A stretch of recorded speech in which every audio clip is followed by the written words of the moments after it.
Golden Opportunities is paid for by Elder Productions. Hello, I'm Lori Steiner. Welcome to Golden Opportunities. Today, 'tis the season to be scammed. We'll focus on fraud that happens at the holidays.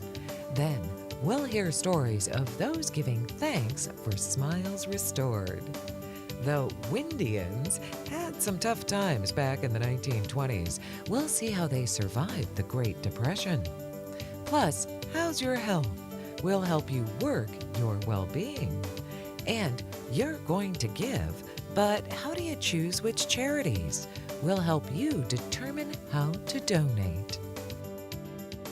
It's time to get going, so pull up a chair and join us at our kitchen table for Golden Opportunities.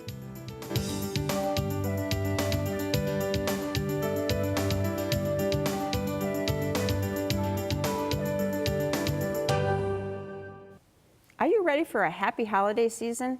But wait, there's one more item to add to your to-do list. Otherwise, con artists could be the Grinch that stole your Christmas. Linda Fegler is here to highlight holiday scams and how to protect yourself.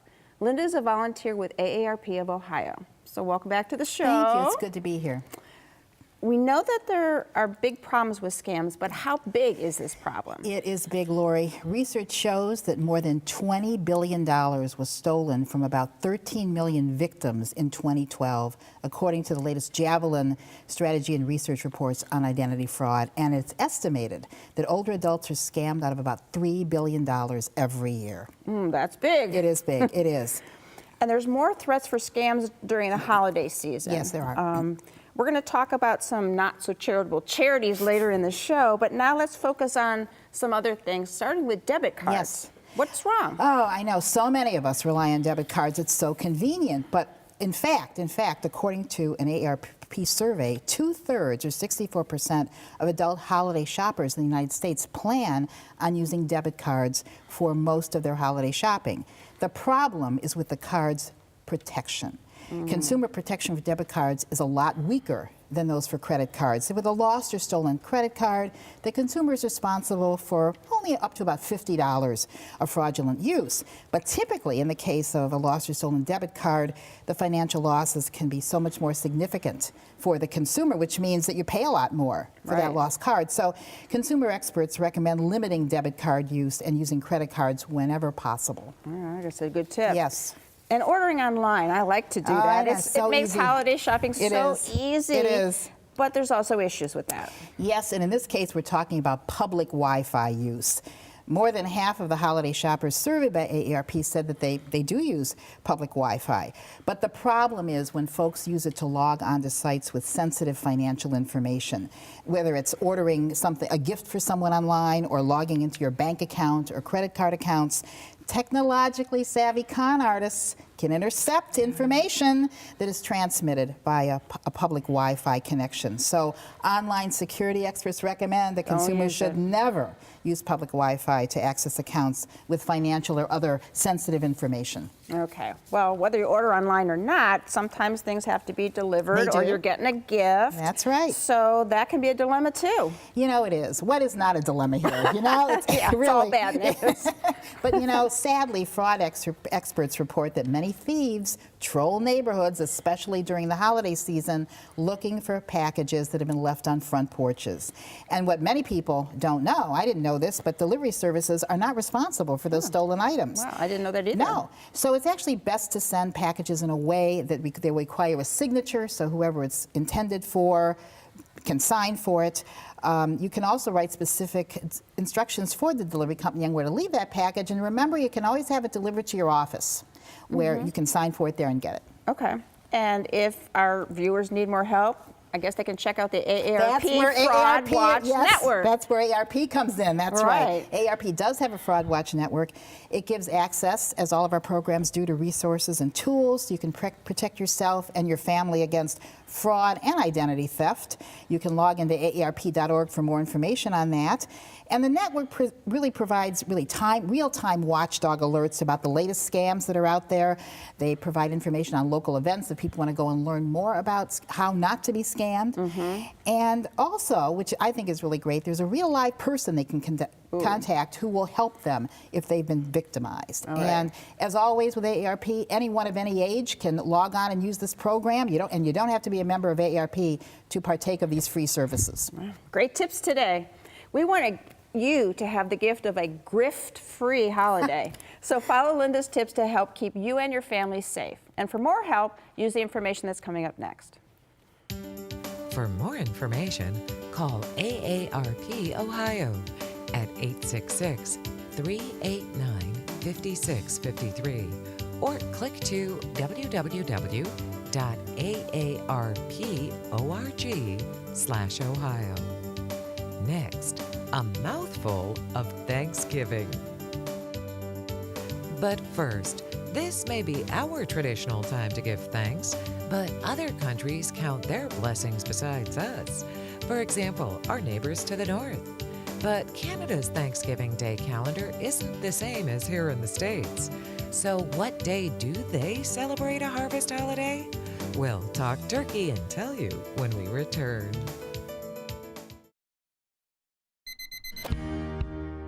Let's all wake up to better health. Breathe it in and let it all out. Find a partner, an ally, a Metro Health doctor who will listen as long as it takes, so you can celebrate every day by living it your way. Get your physical, checkup, regular screening at Metro Health, and wake up every day to better health. Change is healthy. Canadians count the second Monday in October as their day to feast with family and friends. Many also opt for an abbreviated autumn vacation, taking the 3-day weekend to enjoy warmer weather before welcoming winter. There are many reasons to be thankful in our Act 3. This is the time of life where we are finished with child raising, enjoying retirement, and exploring new possibilities. I mean, who wouldn't smile at that? Dennis Steve Marsh is here with stories of those who have embraced their third act and have the smiles to prove it. So welcome back to the show. Thanks, Lori. And this is Thanksgiving weekend, so we're focusing on people who are thankful for what their Act 3 is providing to them, and for the beautiful smile that potentially can go with it. So sometimes for some people that means starting to date again. Well, you know, whether you're young or old, whether you're widowed or divorced, people want to have a beautiful smile. That's how they present to other people. So our first patient that we're going to show, and we'll do mostly befores and afters, is somebody who really wanted to embrace her smile, make it look better, and do something that presented her in a different way. And we're hoping these pictures Hoping we come have them up. pictures. Your mic fell off.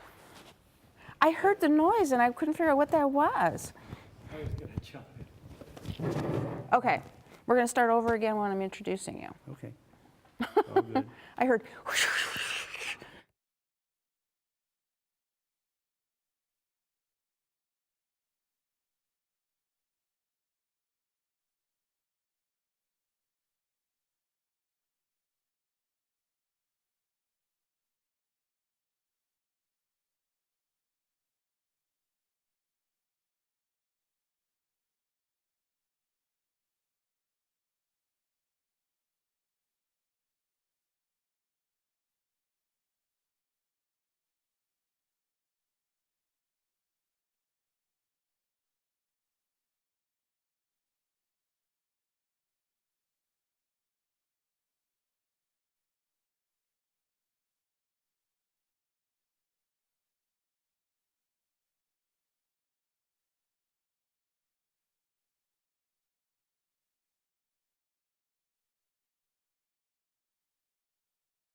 There are many reasons to be thankful in our Act 3. What? Okay.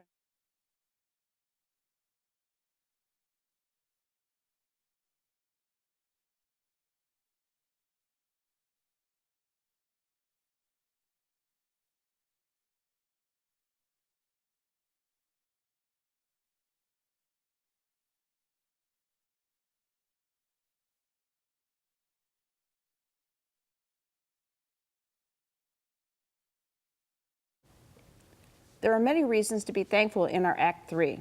This is the time of life where we're finished with child raising, enjoying retirement, and exploring new possibilities. Who wouldn't smile at that? Dentist Steve Marsh is here with stories of those who have embraced their Act 3 and have the smiles to prove it. Right. So welcome back to the show. Thanks for having me, Lori. This being Thanksgiving weekend, we're focusing on people who are thankful for what their Act 3 is bringing, sometimes a new beautiful smile, Right. and for many that could mean starting to date again. Well, Lori, for people who are in this age group, sometimes I have patients come to me and say, I've lost a spouse, I'm divorced. It can be any number of reasons, or maybe never married and they want the opportunity in this Act 3 to come back. So I'll show some pictures, a lot of befores and afters today. This is a woman who came to me, and even when we took our beginning pictures, she said to me, I don't even want to show you what my teeth look like. She had actually been a Golden Opportunity viewer. And said, I thought you might be the person to go to. So the first thing is we wanted to reassure her that given the time and energy, finances, whatever, we could work with her, whether we did it all at once or in stages. You can see the teeth were very dark. She was actually divorced and wanted to meet people and said, I just won't even smile. So you can see something she was ashamed of. So in the lower teeth, Lori, in the before and after, all we did was some reshaping and we did some bleaching. We did Zoom whitening in the office and then gave her some trays. In the upper arch, we reshaped the tissue, we reshaped the teeth, and those are 4 porcelain veneers. She wasn't able to do more, so again, we said we'd do it when she's ready to move forward. But she wrote us a note that said it was the greatest thing, the biggest change she's ever done for herself in her life. Wow. And that was so gratifying to us because it was, in her case, life-changing. Absolutely great. Some people in their third act find a new career. So they want a new smile to go with it, right? Yeah, and a woman who came to me, she's a mid-level executive, if you will. She came to me and said, I need to go for interviews now. I had lost my job, and as you had suggested, she had raised her kids, and it was now her time. And so she came to me, and very similar to the last patient, what we did was in the lowers, we reshaped and whitened. We did that because, again, her big focus was she wanted to be able to smile and show beautiful front teeth. So she was actually missing a tooth, and the orthodontist had moved many years ago the tooth forward. It still didn't look good. So again, we did some gum reshaping. We did that with a diode laser. It was very easy. It took about 10 minutes, and then put porcelain veneers. And where the last patient did 4 teeth, in this case, she actually did 8 teeth. It looks like 6 that you see. And she then came to me about a week later and said, I got the job. And she said, excellent. I think it was the confidence I had in my smile that I had never had before. So again, very gratifying for us, very wonderful, something she gave thanks for. All right. So, and sometimes it's actually an event that causes somebody to step forward. Yeah, usually it's a wedding, class reunion. You're meeting people that used to remember you, and you want to have that really fresh and bright look. And so we'll show some pictures of that. So this is a woman who, very interestingly, her daughter was getting married and she was getting married. And that's the kind of thing we see now that we didn't used to see, all within a year's time. Again, this was a case where we did some gum contouring, used porcelain veneers on the upper. The lower looks like we did it with veneers. We actually reshaped them again, did bonding, very similar to those other cases. And so she said, and her daughter recently got married, she was thrilled with how her teeth looked in the wedding photos, and now she's looking forward to her own wedding. And her spouse, or her soon-to-be spouse, has beautiful teeth. All right. So age is not a restriction. Not a restriction. And our last patient is somebody who was going to a family reunion. This woman was in her 80s, and her daughter brought her in to me and said she took care of us, all of the kids. They all had advanced degrees, and she said she wants to look pretty for a reunion. They brought pictures of her when she was a young girl. Her teeth had opened up quite a bit, and we ended up using porcelain veneers across the front. For them, it was an investment, but one that both the mother and the daughter wanted to make, and it was her daughter's way of saying thanks to her mom how for nice. raising her and her brothers and sisters the way she did. And she came to me, the mom, at the end of the thing and said, I was the star, I was the hit of the reunion. There were about 75, 100 people. Wow. She said, I was the hit of the reunion. And again, it had to do with her personality, but we like to think that the teeth played a role as well. I think they do. Thanks. Your Act 3 could be your best act ever. So why not face it with a beautiful smile? For help, give Steve a call. His number's next. See what Dr. Stephen Marsh can do for your smile by calling 440-461-1003 or visit www.clevelandsmiles.com. Next, when baseball almost struck out. Looking for places to go, things to do? Welcome to our community calendar. The Holiday Lantern Festival is a great way to lighten up this season. The Cleveland Museum of Art will feature lantern displays throughout their spaces beginning December 4th, the day of Holiday Circle Fest, which features the Environment of Lights installation on Wade Oval. To bask in the glow of more information about these illuminations, call 216-421-7350 or click to www.clevelandart.org. Fans of the Cleveland Indians have had many suffering seasons, and some, like this year, that are sensational. But there was one era that was almost the end of not only our team, but all of America's favorite pastime. Scott Longard is here with the plays baseball had to make to keep the sport alive. Scott is the author of No Beer, No Money, No Pendants, The Cleveland Indians and Baseball in the Great Depression. So I bet that was tough on sports and other things. It was a very, very difficult time. But it should have been a great time in the history of Cleveland because the ball field was actually being built at that time. So how did that happen when there was no money? Well, in 1928, things were still prosperous. The city was still growing, the economy was good, the stock market was fine. It seemed to be the right time for a bond issue to build a new stadium. We had a new owner in town, Alva Bradley, and they wanted a stadium on the lakefront to bring people downtown. No one had any idea that 10 months later the stock market would crash and things would be an absolute disaster for them. Yeah. But even though it was hard, it was a full house pretty much for the opening game, right? Yeah, despite all the problems, despite the Depression, when they did open the stadium in July of '32, they had nearly 80,000 people there to watch the game. Of course, some people didn't last. No, it didn't last long at all. Within weeks, the attendance was more like 6,000 or 7,000, and the owner of the team realized they were in serious trouble, as was the city at the time. So what did the owner do? Well, he made sure when he signed his lease for the stadium, again, his name was Alva Bradley, he was a real estate man, one of the richest in all of Cleveland, Northeast Ohio. He had over $10 million in assets. He owned much of downtown. He demanded to have an out clause in the lease, meaning if within 2 years there was something wrong or he didn't like it, he could move the team out. The city at first didn't want to accept it, but they reluctantly, because he wasn't going to budge, they agreed to it, and he exercised the clause after the '33 season, leaving the stadium completely empty. Oh, man. Well, that helped the Indians survive, but what about other teams? How did they get through these tough times? Teams had a lot of difficulty. Cincinnati was on the verge of bankruptcy. The Philadelphia Athletics, one of the great teams, they had to sell their good players. They sold their players for $80,000, 3 different players, to keep the franchise going. The Boston Red Sox supposedly were near bankruptcy, so the owners had to step in and cut salaries, cut everything they could to keep the game going. It was really tough, just about everybody except New York. They were prospering anyways. The Yankees, with Ruth and Gehrig, were doing fine with attendance. Oh, man. So it was a time, too, when radio kind of came on the scene and the games were being broadcast. How did that impact things? That was started in 1928. WTAM got the first contract to broadcast. At first, the owners were against it. They thought nobody will come to the games. They'll sit home and listen. Bradley himself thought the same thing, but he relented, thinking that I think enough folks will come to the game, so he decided to go ahead and broadcast. And in 1930, 1932, WHK got the rights, and they hired Jack Graney, who was an ex-ball player on the 1920 World Series team, and he went ahead and became one of the great announcers for at least the next 20 years, was one of the best in the game. And it turned out that it was a bonus for the people that were home, for the housewives watching the kids. They could listen to the games, and the children who were too far away to go to the park, they could listen as well. So it turned out to be a good thing after a while. Radio was here to stay. Okay. Well, the title says no money. How about no beer and no penance?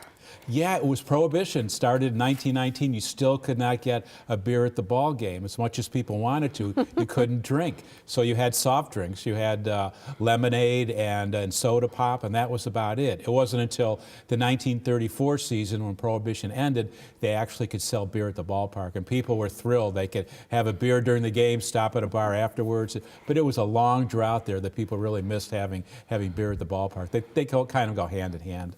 And then the drought with getting the pennant.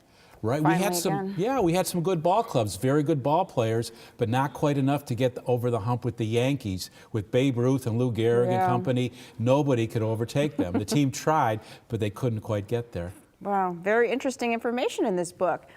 You can discover a fascinating time in history, especially the history of baseball and the Cleveland Indians, in Scott's book, No Money, No Beer, No Penance, The Cleveland Indians and Baseball in the Great Depression.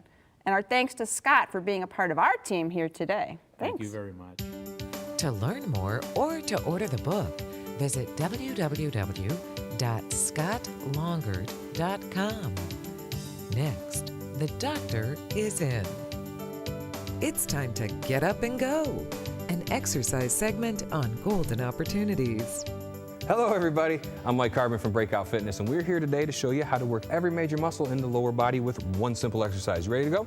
I am ready. Let's do it. Okay, we have a chair next to us here in the studio. You should have some firm surface next to you just in case you get trouble when you're at home. All we're going to do is stand with good posture. We're going to keep our feet shoulder width apart. We're simply going to take one big step out in front of us, dip down so both legs are at about a 90-degree angle, and push yourself back up.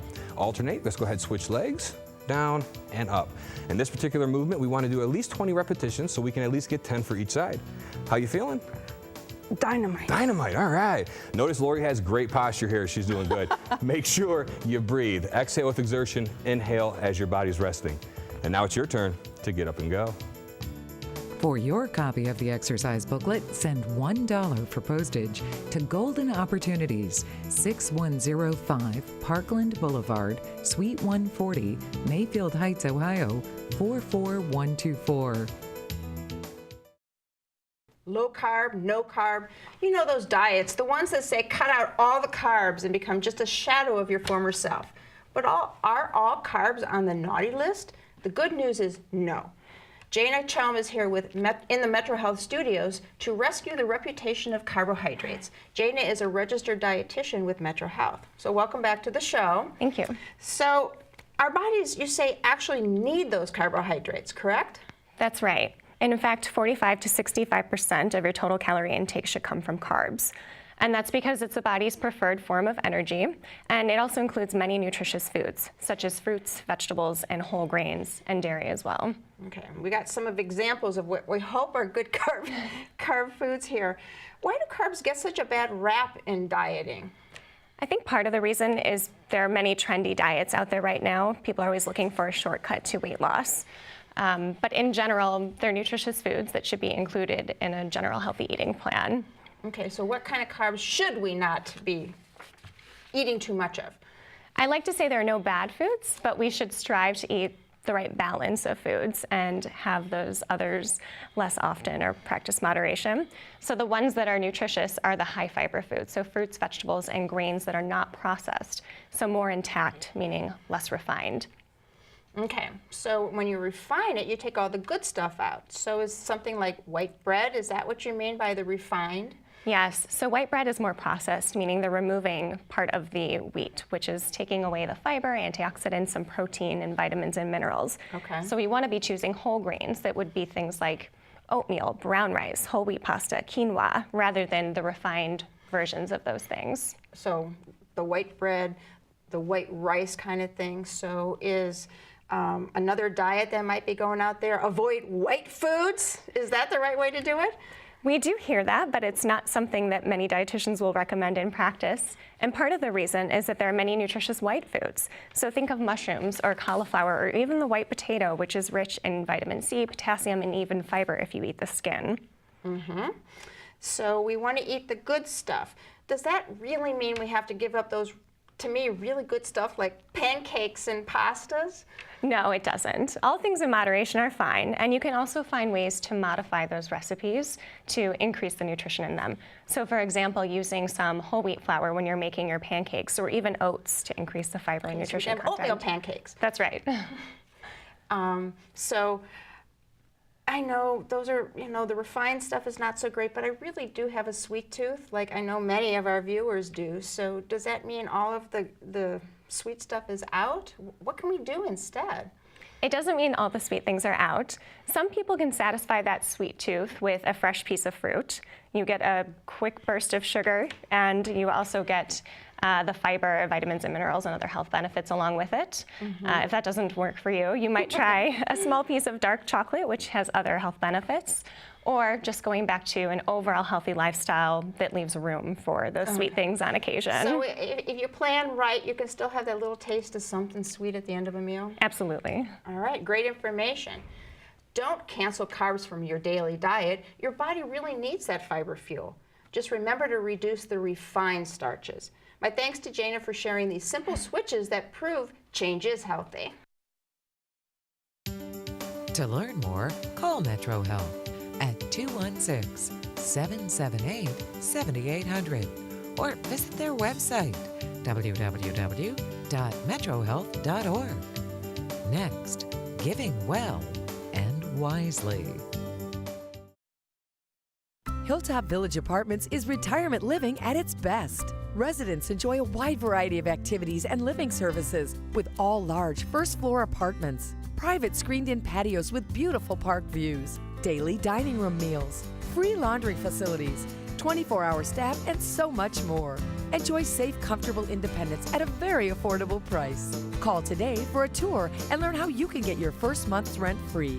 Hilltop Village Apartments, retirement living at its best. As we approach the holidays, people start thinking of making charitable donations. Their intentions are good, but you need to be careful. Every year there are crooks who use scams to cheat people out of their good intentions and steal millions of dollars every year. Here with wise words to beat the scams is my partner, Mike Solomon. Hi, Lori. So give us an example of some of the charitable scams that people fall for.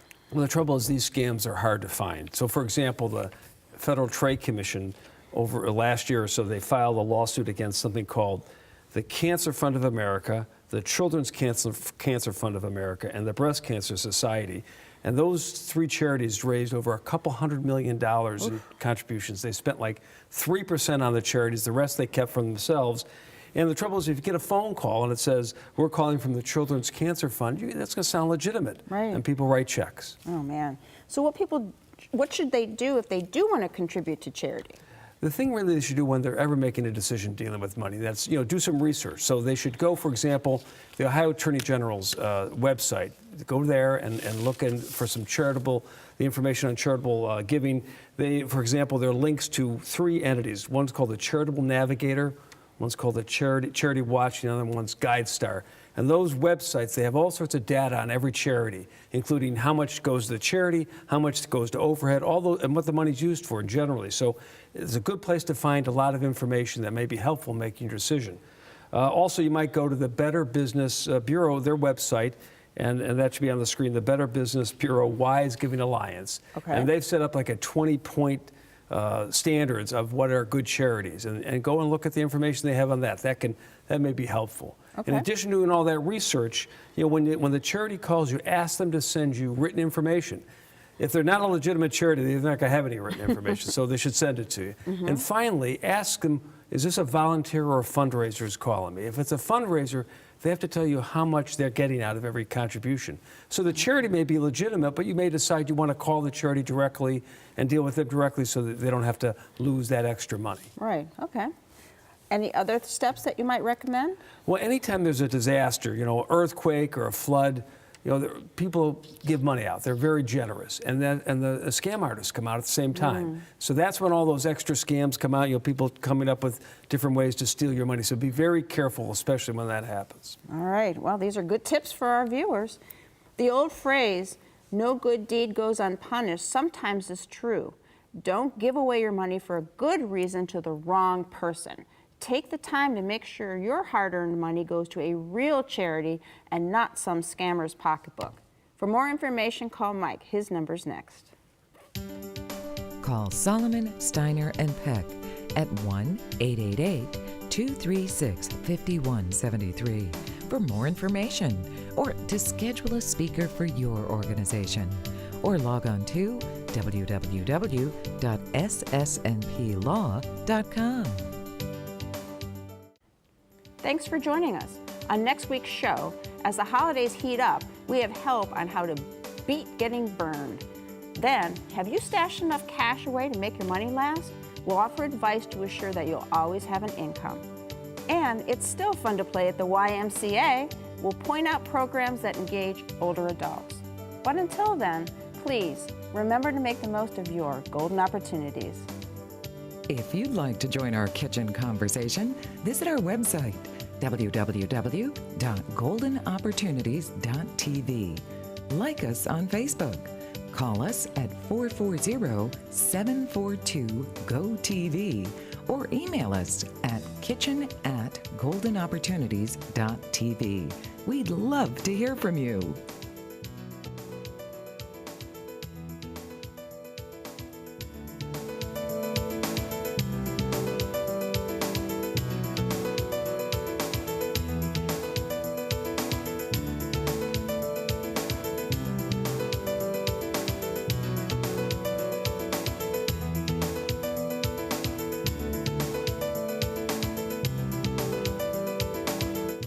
Golden Opportunities is paid for by Elder Productions.